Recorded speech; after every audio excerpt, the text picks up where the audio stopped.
পূর্ব মেদিনীপুর ময়না গ্রামে উচ্চ মাধ্যমিক পরীক্ষার্থীর গলায় ধারালো অস্ত্রের কোপ দেওয়া হলো না পরীক্ষা। পূর্ব মেদিনীপুর জেলার ময়না ব্লকের অন্তর্গত পূর্ব দক্ষিণ ময়না গ্রামে এক উচ্চ মাধ্যমিক পরীক্ষার্থীর নাম দেবেশ দাস। জানা যায় গতকাল রাতে এই ছেলের পরিবার কালীপুজোর একটি অনুষ্ঠান দেখতে গিয়েছিল।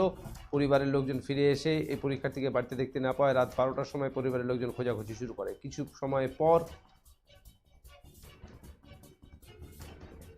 দেখতে পায় তার গলায় ধারালো অস্ত্রের আঘাতে আহত অবস্থায় বাড়ি ফিরে এসেছে সে। পরিবারের লোকজন দেখতে পেয়ে আহত অবস্থায় ময়না হাসপাতালে থেকে ভর্তি করে। পরে অবস্থার অবনতি হয়, তাকে তমলুক জেলা হাসপাতালে স্থানান্তরিত করা হয়। কোথায় কিভাবে এমন ঘটনা ঘটেছে এখনও পর্যন্ত তা জানা যায়নি, কিন্তু এই উচ্চ মাধ্যমিক পরীক্ষার্থী এদিন পরীক্ষা দিতে পারেনি।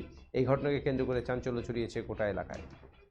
বাড়ি চলে সেখানে সবাই চলে গেলাম, বাড়িতে এসে বলছে বাড়িতে নেই। তখন ওর মা আর বোন আর বাবা তিনজন বাড়ি থেকে খুঁজতে গেছে, 12টা বেজে গেছে। তখন আসার পরে বাচ্চা ঘর আসেনি, তখন বাচ্চাটা ছুটে ছুটে এসে ছামু ধরে কারি এরকম জাহানটা ফেরাচ্ছে। তখন ঠাকুমা বলে যে তোর কি হয়েছে, কি হয়েছে, তোর মা বাবা তো ওখানে খুঁজতে গেছে।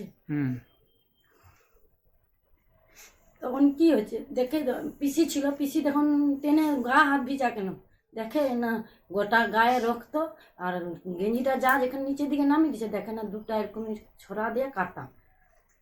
তখন আমাকে ডাকতে গেছে আমার বাড়িতে যে ছোটো বৌমা আসো আসো, আর এরকমই রাজা গলা কেটে দিচ্ছে। কে কাটছে কে জানি। ছুটে এসে মাথায় জল ফল দেওয়ার পরে আবার বাড়ি থেকে সবাইকে পুরা বাকলকে ডেকে এনে দেখাচ্ছি। একটা ছেলে মুখে চাপা আমাকে পিছন দিক থেকে ধরে মানে কেটে দিল।